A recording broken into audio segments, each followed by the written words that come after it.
the external tank, and the two solid rocket boosters. Let's start with the orbiter. Just as the name tells you, the orbiter is the part of the shuttle which actually orbits the Earth. It's the space plane where the crew lives and works, and where the payloads are carried. The other parts of the shuttle are there for only one purpose, to get the orbiter into orbit. The two solid rocket boosters provide most of the power, 3 million pounds of thrust for liftoff. They're 149 feet tall and hold more than 1 million pounds of fuel apiece. About 2 minutes. The more experiments or satellites it can carry, the more work it can do. We'll talk about some of that work a little later. As part, and let me tell you, you develop a healthy respect for what an orbiter can do. You're talking about a highly durable space plane that can fly 25 times the speed of sound. This bird can fly backwards and upside down and can carry this bus in its cargo bay. It can even carry other spacecraft like satellites and scientific deep space probes, so they can be deployed in space. And devices that we call ground support equipment are used. There are also 4 large overhead cranes that can lift between 250 and 325 tons each. There are 2 basic tasks that have to be completed in the VAB. The pieces of the shuttle have to be lifted from a horizontal to a vertical position. That's a major job, considering that the orbiter alone weighs about 200,000. High bay catwalk, and then lowered and mated to the external tank. I want to give you an idea of the skill of the people who operate these great cranes. The tiles of the orbiter are brittle, like styrofoam, and easily chipped. So when you hoist up the orbiter, it has to be done very gently. These operators can make a 250-ton crane function with such precision that they can bring it to rest on an egg without cracking its shell. They're amazing, all right. We're coming up on the orbiter processing facility. That's where I spend most of my time, working with about 250 other people, preparing orbiters for their next mission. We have 4 orbiters that we launch here at Kennedy Space Center, Columbia, Discovery, Atlantis, and Endeavour. The orbiter processing facility was built specifically for the Space Shuttle program. There are 3 identical high bays. Each bay can handle 1 orbiter. Now, if we could just roll up the side of that building, you'd see a honeycomb of work platforms stacked 5 stories high. You wouldn't see a whole lot of the orbiter, though, because it's surrounded by all those platforms. Al, it always impresses me how much work it takes to get an orbiter ready for a launch. How do you organize so many tasks? The whole process is tightly organized into a flow. When an orbiter lands, it gets towed in by a tractor, straight from the landing strip. We jack it up and drain its toxic fuels. Then we start inspecting it, servicing, testing, and repairing it. We have to do everything, from change its tires to test every element of every system. And an orbiter has a very complicated meshing of systems. For instance, there are electrical, mechanical, and structural systems, flight computers, fluid systems, and many more. And they all have to work together flawlessly. Sally, as an astronaut, you know better than anyone that we have to perform our work perfectly. We have to protect the safety of the crew. That's why, for many of the most critical systems, for instance, the life support system, we have 2 complete backup systems. And if one little thing is wrong with either backup system, that orbiter is not going to leave this building. Al, of all the thousands of tasks you perform on an orbiter, what's the most time-consuming? Probably inspecting and repairing thermal tiles that cover the orbiter. There are more than 20,000 of them. We have to make sure every micro-inch is perfect. That's because the tiles act as the orbiter's skin, protecting it from the cold of space, which can reach 250 degrees below zero in the shade, to the tremendous heat of re-entry. When you're coming back into Earth's atmosphere, Sally, and hitting 2,500 degrees, we don't want any weak spots in your orbiter. I appreciate it, Al. Now they're talking about these buildings right here on the right, number 1, 2, and number 3 in the back. Endeavour's over there in Hangar 1. Columbia's right here in Hangar 2. Discovery's on the pad getting ready for its launch on June the 2nd. Going to go off at 6:30 in the evening. So if any of you folks are going to be around here on the 2nd of June, try to make arrangements. You can buy tickets in advance for these tour buses, and you get on the tour buses and they'll take you over on Cape Canaveral. You see the launch from over there. So if you've never seen a shuttle launch, you try to get tickets in advance for these buses and come and see it. It's well worth it, folks. The tape now is going to talk about the big machine on the right over here, the transporter, largest land vehicles in the world. Now, if you remember, a while back, Al asked a question. How do you move 12 million pounds of shuttle and platform to the launch pad? If you look over to your right, you'll see the answer. The crawler transporter is the biggest tracked vehicle in the world. A crawler weighs about 6 million pounds, unloaded, and has a surface area about the size of a baseball diamond. 2 large diesel engines, which power electrical motors, turn its treads. Operating a vehicle of that size takes a highly trained crew of about 20 engineers and technicians. Now, these are the largest land vehicles in the world. They were built back in 1960 up in Ohio at the Marion Shovel Plant. And after they got them built, they couldn't bring them to Florida. They were too big. So they took them apart, sent them down here in pieces on railroad cars, sent a crew down here, rebuilt them right here. We have this one here, and the other one's out by the gantry. We're going to let you off the bus. They stand at 20 feet high. The body goes up 26 feet high. Each one of the large track sections are 41 feet long. They're 10 feet high and 7 feet wide. There are 57 cleats on each one. The cleats weigh a ton apiece. The wiper blade on the glass area where the driver sits is 5 feet high. The driver sitting up there doesn't have a steering wheel. He has a large panel board in front of him. Whatever he wants that machine to do, they just push buttons. They have computers, and the center machine will do all the work for them.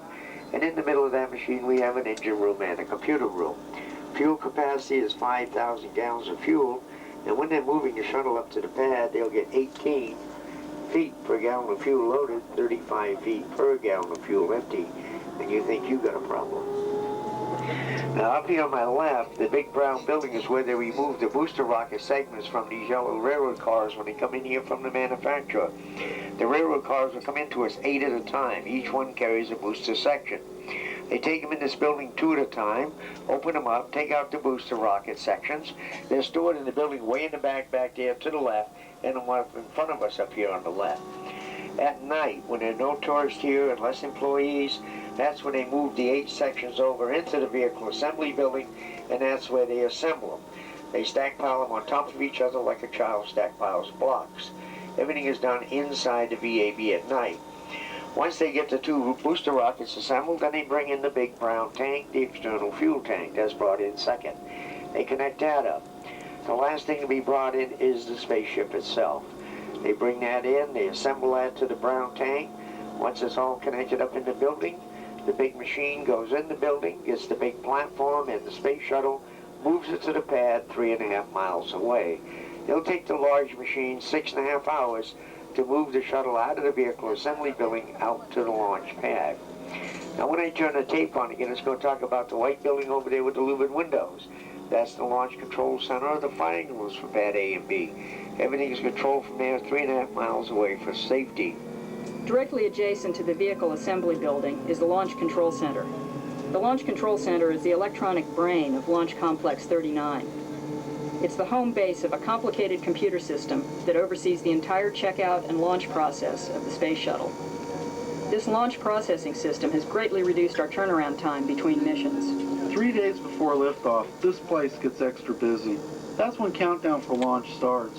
About 200 members of the launch team are stationed in the primary firing room, checking and double-checking every system on the shuttle. We've got 4 firing rooms in the Launch Control Center, 2 primary, and 2 support. The Launch Control Center oversees the launch until the moment the shuttle clears the tower, about 7 at Johnson Space Center in Houston, Texas. We know we just can't drive 18 million pounds down the street or over the sand, so our engineers designed a very special roadway. The stone road that the crawler transporter travels on is called the Crawlerway. It's 130 feet wide, about as broad as an 8-lane highway. To support the crawler's tremendous weight, the Crawlerway has 4 layers of river rock, crushed stone, and compact fill, going down more than 7 feet deep. It really is quite a remarkable sight to see a crawler making its way down the crawlway at the stately pace of 1 mile an hour, with a fully assembled shuttle sitting on top. Both launch pads are more than 3 miles away. To get there, it usually takes the crawler about 5 hours. We have 2 crawler transporters here at the Kennedy Space Center, and they've racked up more than 2,500 miles. That tall tower you see in the distant right is part of Launch Complex 41, where we launch unmanned exploratory spacecraft. It is currently operated by the United States Air Force and supports all versions of the Titan rocket. Now I bet most of you have seen those amazing Where interstellar space begins. In other words, a spacecraft launched from right over there is someday going to map the exact boundaries of our solar system. That's right, Al. Ladies and gentlemen, we make the bend in the road. You'll see that. At 39A, you'll have the opportunity to get a true bird's eye view of both launch pads, as well as many.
This area where the shuttles are launched, we're going to sweep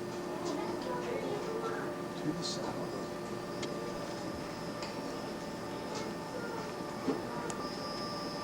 Saturn launch pads are launched. 4 large towers are multiple towers. Shield for light.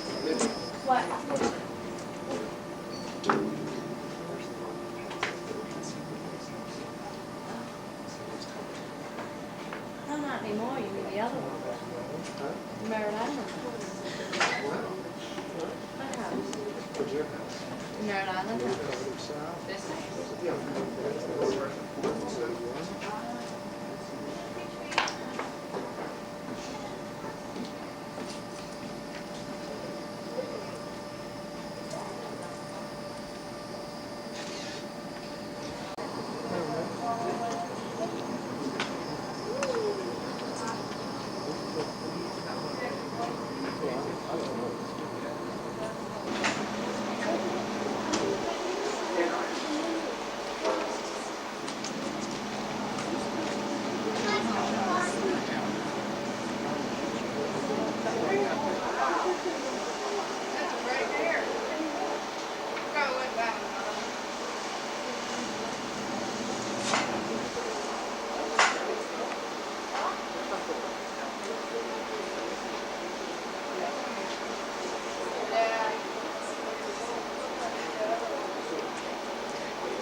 Wow. Why do I see the lights on it? Do you get to see it? 1 mile.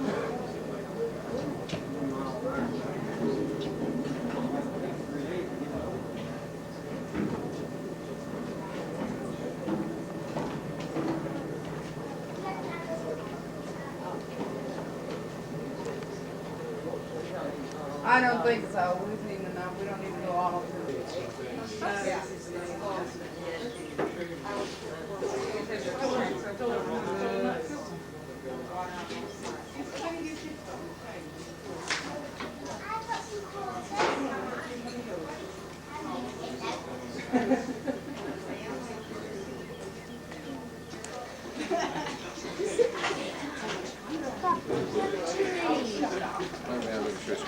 Rebecca, do you want one?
countdown will be initiated in 15 seconds. In 10 seconds. 5, 4, 3, 2. The rotating surface structure is pulled away, revealing the shuttle as the countdown reaches its final phase. 6 hours before liftoff, all but a handful of workers leave the pad as extremely cold liquid oxygen and liquid hydrogen are loaded into the external tank, send down slide wires. 9 minutes before liftoff, the countdown is held for a final assessment of launch readiness. The launch director polls the team, and a final go for launch is issued. The countdown resumes. Computers now control the final sequence of pre-launch checks and procedures. In the final minutes, the crew access arm and duty cap swing away. Just before ignition, 300,000 gallons of water are injected into the engine exhaust to muffle the sound and protect the area from rocket flames.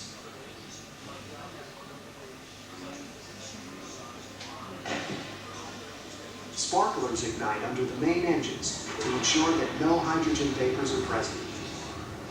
Main engines fire. 6 seconds left until liftoff.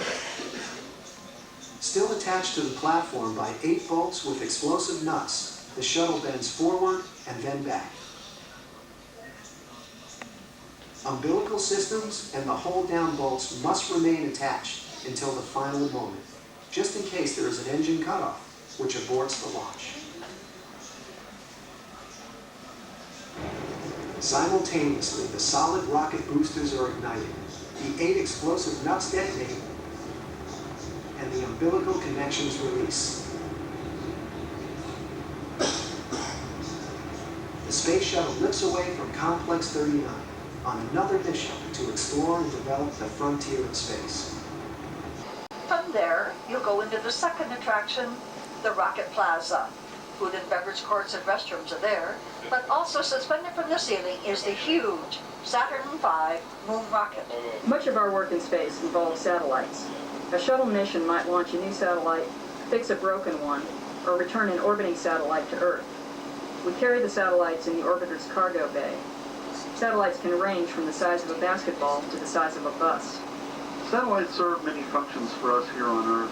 When you telephone a friend in Paris and you hear him clear as a bell, that's a satellite making a perfect connection. Weather satellites have saved lives by giving early warnings of storms. Other satellites monitor Earth for pollution, new energy sources, and food crops. And a satellite like the Hubble brings us never-before-seen images of distant galaxies. We also perform scientific experiments in space that have breakthrough potential in many areas. For instance, the weightless environment allows us to separate chemicals into a purer form, which might eventually be used to make more effective medicine. Yellow trailer over there to your right. It's going to be all the way over here to the right. Give you a beep up the low bay door. Just kept over in that low bay door. First see the low bay door over here to the right. Kept over there about 5 days. Then it's moved back over the high bay door area. Right down here to the left front of the bus is the press facility. That's 3.5 miles from the pad. That's as close as anyone can get when the shuttle's being launched. 3.5 miles.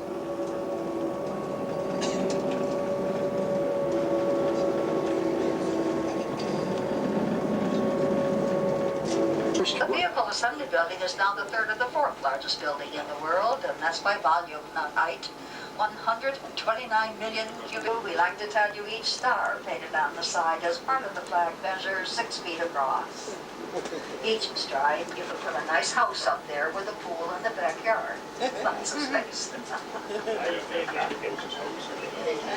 Sally has flown twice aboard the shuttle. She's going to tell you some very important ones. Al, have you ever cleaned up with a dustbuster vacuum? Sure. Well, that's a byproduct of space technology. So are scratch-proof sunglasses, home water filters, and 1,000 other products I could name. The cars we drive and the airplanes we fly were probably designed with the help of software developed for NASA. But certainly among the most important spin-offs are the ones in medicine. Yeah, my best friend's dad recently had a rechargeable pacemaker put in, and he was very surprised to hear that this state-of-the-art device was a spin-off from a communications system developed by NASA. That's right. CAT scans, portable x-ray machines, laser surgery. And all these new products mean new companies and new jobs, don't they? Absolutely. More than 30 years ago, Congress mandated that NASA pass along the technology it develops to the private sector. This technology transfer program has opened doors for entire new industries. Interrupting Sally from time to time.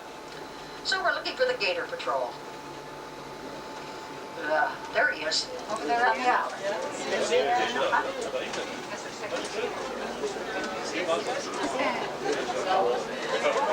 Sound asleep as usual. Duck life guarding these rockets. The economic impact on the country has been tremendous.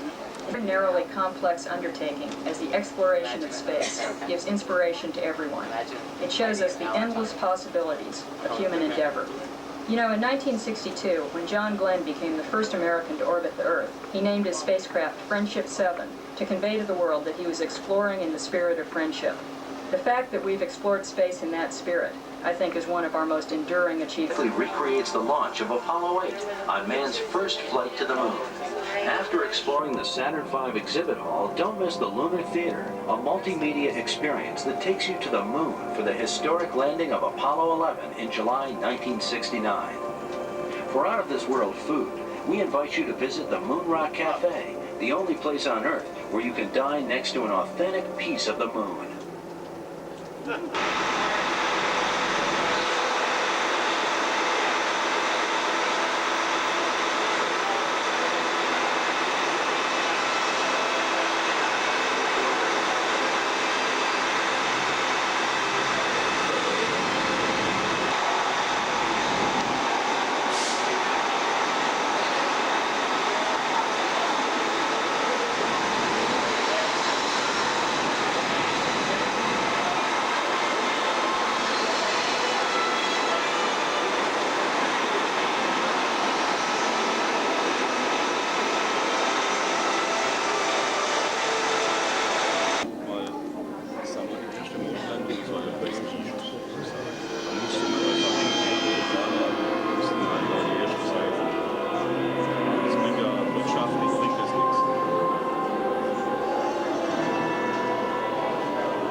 Space race, and we were running at the distant second. In 1961, we fell even further behind. Soviet cosmonaut Yuri Gagarin became the first man into space, circling the world in just 89 minutes. We had our own astronauts, and they were eager and ready to take the big ride. But our manned space program couldn't seem to get off the ground. We stuck with it, and on May 5th, 1961, things finally started going right. Astronaut Alan Shepard hit his ship Freedom 7, 6.5 miles into space. America had its first space hit. Just a few days later, our space program received a new challenge. But this one did not come from the Soviet Union. It came from our young president. In one inspiring moment, he changed the mission. From one based in fear of the present to one of hope for the future. But why, some say, the moon? Why choose this as our goal? And they may well ask, why climb the highest mountain? Why, 35 years ago, fly the Atlantic? Why does Bryce play Texas? We choose to go to the moon. We choose to go to the moon.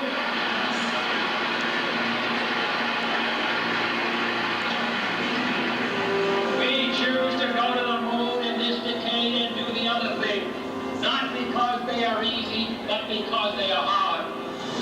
We hadn't been more than 16 minutes into space, and now we were going to the moon.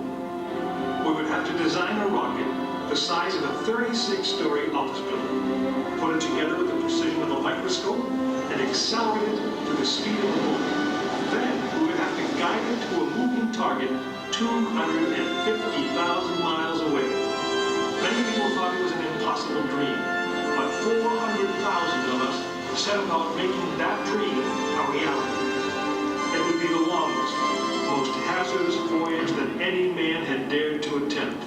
But step by step, mission by mission, we orbited the Earth, perfecting the skills and technologies we would need on this incredible journey. Our astronauts practiced maneuvering, docking, and the 1,000 other tasks that would comprise the moon mission. We created new alloys, lighter and stronger than anything seen before. We designed communication systems that would be reliable over the vast distances. And behind it all, we tried to perfect the rocket that would be powerful enough to plunge out of Earth orbit and take us to the moon.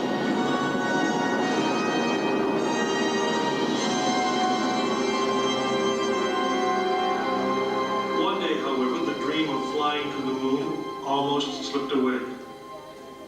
It was January 27th, 1967. Astronauts Virgil Gus Grissom, Edward White, and Roger Chaffee were on board Apollo 1 for a plugs-out test, a full-scale dress rehearsal for the actual launch. Suddenly it happened. There was a fire in the capsule. 3 men whose lives had been in our hands were lost. Surely the opening vistas of space promise high costs and hardships, as well as high reward. But this country of the United States was not built by those who waited and rested and wished to look behind them. After Apollo 1, some thought we'd failed, and that the moon was out of our reach. But we owed it to those men to learn from their sacrifice and to carry on. We started taking the Apollo vehicle apart, piece by piece. Was the design flawed? Had safety been compromised? Tough questions. And we spent 1.5 years redesigning the spacecraft so that no astronaut's life would ever be at risk because we overlooked something or because we could have done something better. A moon rocket is 91% high explosive, and it goes into the most unforgiving, hazardous environment there is. We could never make it risk-free, and the men who flew them knew that. We didn't send men into space again until Apollo 7 orbited the Earth testing some of the new designs. When everything worked perfectly, the decision was made. The next mission would travel to the moon. It was mankind's destiny to leave the shores of our planet behind and strike out across the vast ocean of space. In the great span of our history, now was the time that we could. Now was the time that we would. We stood on the eve of the longest, most dangerous journey that any man had ever undertaken. And it would be taken by Frank Borman, James Lovell, and William Anders, the crew of Apollo 8. Through those doors, you'll find the firing room, launch control, just as it was on December 21st, 1968.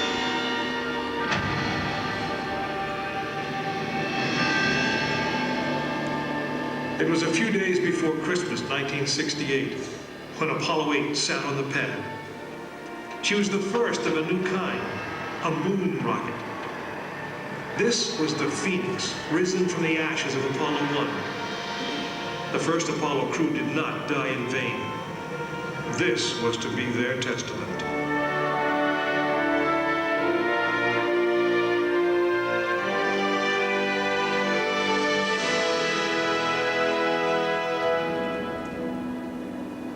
"36 stories high, she had been fully fueled throughout the night. The liquid oxygen in her tanks caused ice to form on the outside of the craft. The extreme temperature differences between the air and the sub-zero fuel caused the metal skin of the rocket to expand and contract. Everyone who was on the pad agreed. It was as though the rocket was alive, breathing, straining at the leash. Earlier in the morning, astronauts Frank Borman, Jim Lovell, and Bill Anders had made their final preparations before taking that long ride out to the waiting spacecraft. The minimum safe distance from Saturn V at liftoff was 3 miles. The reason was simple. When fully fueled, the rocket contained the explosive power of an atomic bomb. As the clock counted down, the astronauts and all of us in launch control went through the pre-flight checks, our hands on the controls of the most powerful, most complex machine ever built. It had over 2 million separate systems, and to bring these men back alive, everything had to work perfectly. Each individual system had been tested, but what we didn't know was how they would perform when all 2 million began to work together. That moment would come when the countdown clock reached 0.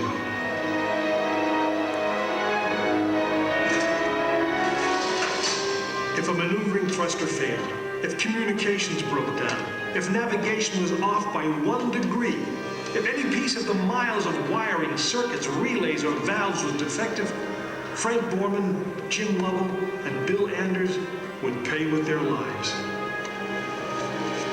As they sat, waiting for launch on that chill December morning, these 3 astronauts were back to what they had always been, test pilots.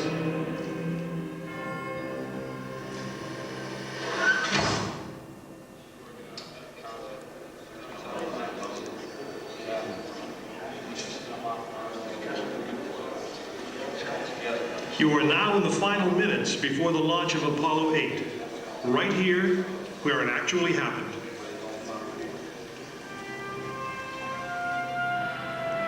Mankind is about to leave his planet behind and journey to another.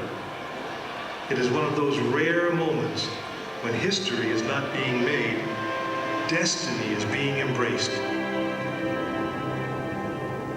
PSS, verify go for launch. DTSC, verify go for launch. SRO, verify go for launch. LM, verify go for launch. DLO, verify go for launch. CBTS conference. Attention all personnel. Countdown clock will start on my mark at T-minus 3 minutes. 3, 2, 1, mark. This is launch control. T-minus 3 minutes and mark. We've completed our communications checks with the Apollo 8 astronauts in the cabin, and the communications are closed.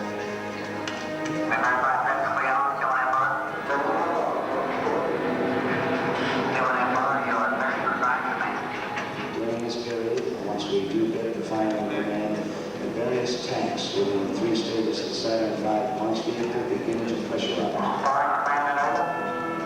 When we have final command,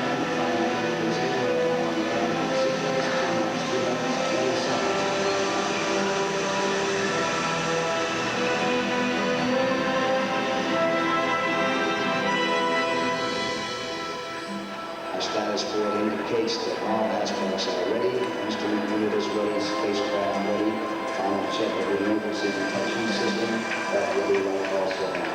First stage preparations are completed. Okay, keep going. And we're on. Ready to go to Cronkite. Stand by, motor. Okay, you're on. All systems go. T-minus 45 seconds on time. First stage liquid oxygen tank has been pressurized, and pressure still is building. Coming up in 90 seconds, mark T-minus 90 seconds on time. The Apollo 8 crew standing by, spacecraft commander Frank Borman, Jim Lovell, Bill Anders. And now we report that the liquid hydrogen tank in the third stage is pressurized, 1:15 seconds.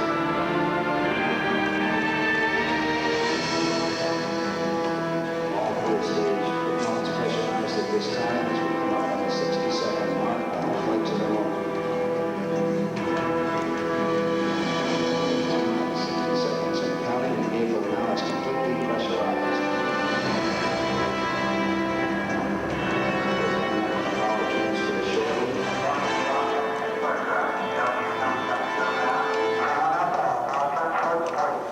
We have the power transfer. We're now on the flight batteries within the launch vehicle.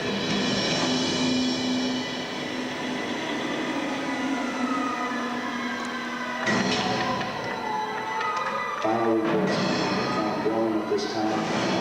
Look at the sequence aboard the spacecraft. 20 seconds. All steps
successfully orbited the moon, and the astronauts returned safely to the Earth. I know. I'm Jim Lovell, and I was one of the crew of this spacecraft, Apollo 8. We were the first men to see the surface of the moon from just a few miles away. But it was the hundreds of thousands of men and women who worked in that team and the millions of people who supported the mission that really made it possible. That way, I guess, we all went to the moon. Now, on the other side of those doors, you'll find an actual Saturn V moon rocket. It's still the most powerful, the most complex machine ever built. And I guess it's the only one that could take you to another planet. I actually got to fly one second flight to the moon called Apollo 13. But that's another story. Ladies and gentlemen, we ask that you watch your step on the stairs when exiting. Also, I'd like to invite you to visit the Lunar Theater, where you will witness Neil Armstrong's landing on the moon. The Lunar Theater is located at the nose end of our Saturn V rocket.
stage momentarily. Thank you.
Down to within 10 miles of the surface minutes before we reapply our radar signal.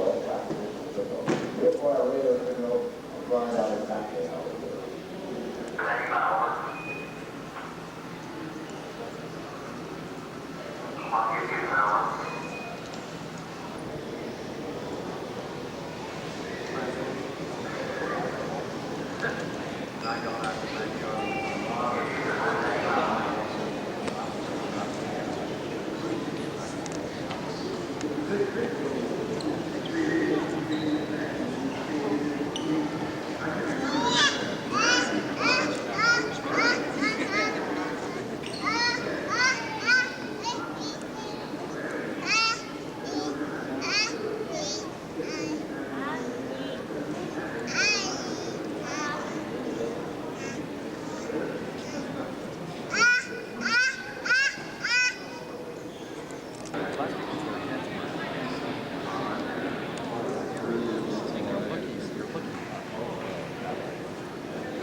It's not a very smart thing to do.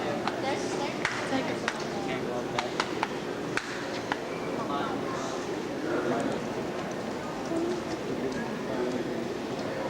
Oh, come on, Dad. Come on. See, it's way up in the front. See.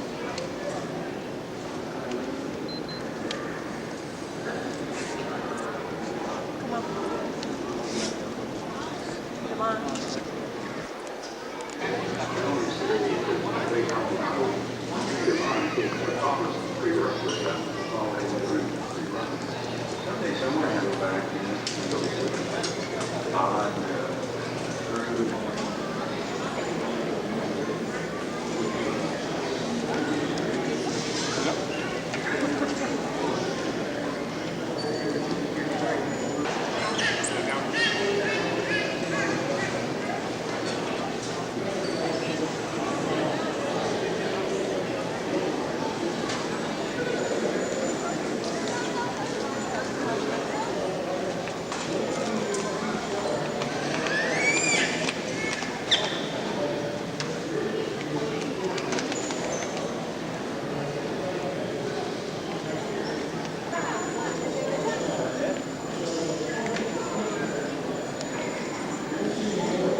They will serve as our distant eyes, ears, and so that we might better plan the arrival of our own kind.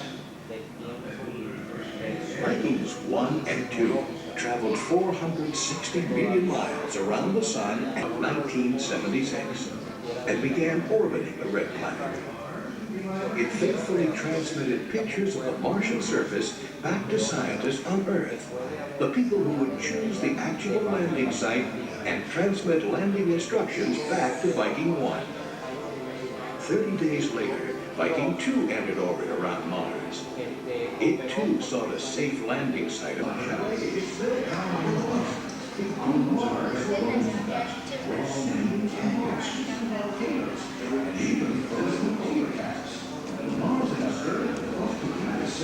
Terry,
wave scanning beam and some visual aids like red and white lights that when properly lined up indicate proper glide slope.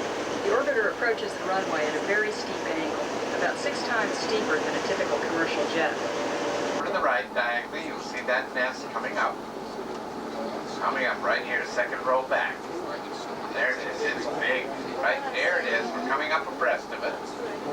Right now, right where this electric pole is, there's an opening in the trees. Right here, look back, you'll see it. Crew quarters on the third floor of operations and checkout. That's where I slept the night before all my missions. And today, the crew of the space shuttle still uses it as their home away from home. Now, this building on the right, they've been talking about O&C, operations and checkout. That ain't what we called it back during Apollo days. That was the Manned Space Operations Building, so we called it the MSOC. That's for real. Oh.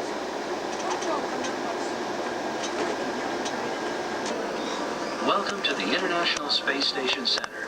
This in Hey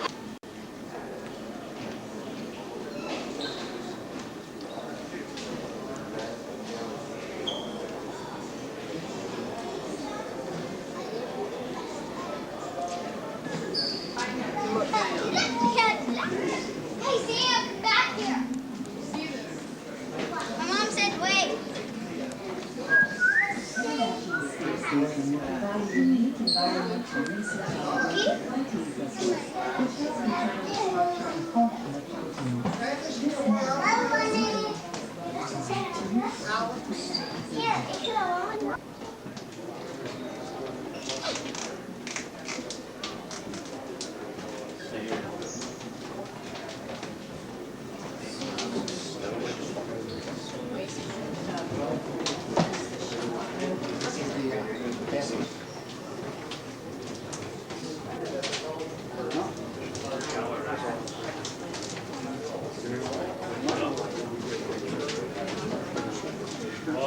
Breaks the astronauts from these tasks, leaving them free to concentrate on space. The special purpose extra manipulator means Canada will play an even more critical role in one of the most important challenges.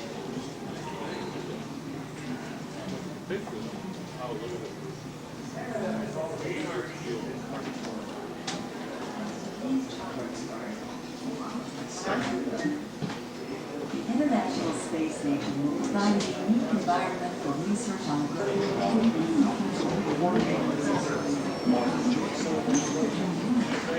So the orbiters will make with. The larger opening will be connected to the modules like the ones you walk through over the exhibit hall. The crews will be able to access the space station. And we use our 15-foot alligators to move it. No, that's just a Florida joke. But we do have gears and things and motors to make that thing rotate. We put the modules in there like the ones you walk through over at the exhibit hall so we can access its components and parts. Now, the challenging aspect here is looking further over to the right.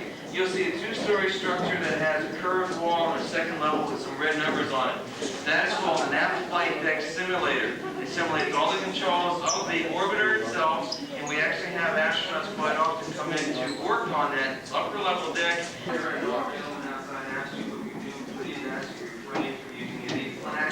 may take any video or digital image you want, as long as you don't use your licenses. We're going to get started right now.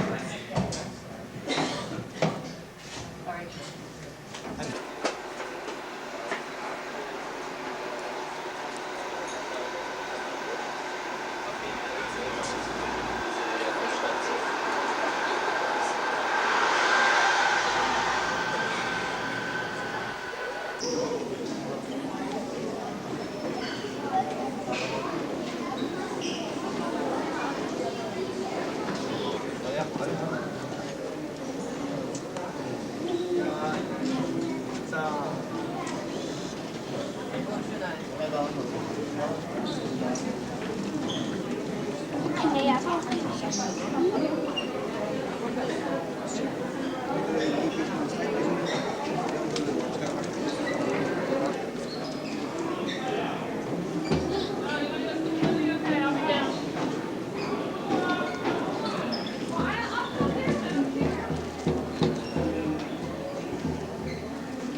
Allora, calore cos'è? Il componente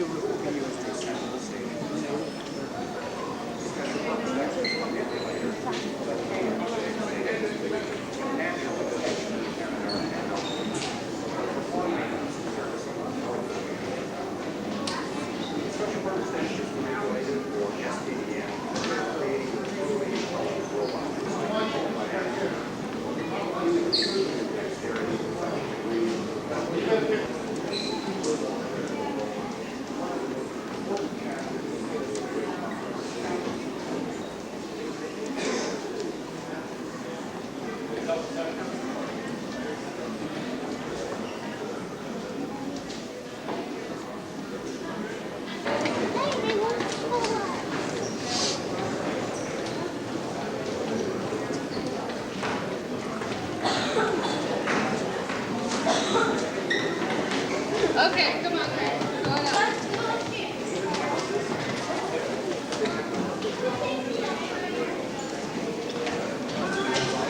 By the American flag. You might want to take a look at the Explorer, shuttle over Explorer. Is a replica of all the Malobras we have here. They're all about the size of an DC-9 jet fighter. We also have 3 restaurants here, the launch pad, the Orbit, the Pilot's Roadhouse, the snack stand. One of the world's largest space-related gift shop, 2 floors up with many thousand items of space-related gifts and souvenirs. The largest, tallest building you see over here is the Galaxy Center. Go in there, giant Max Home in the 05.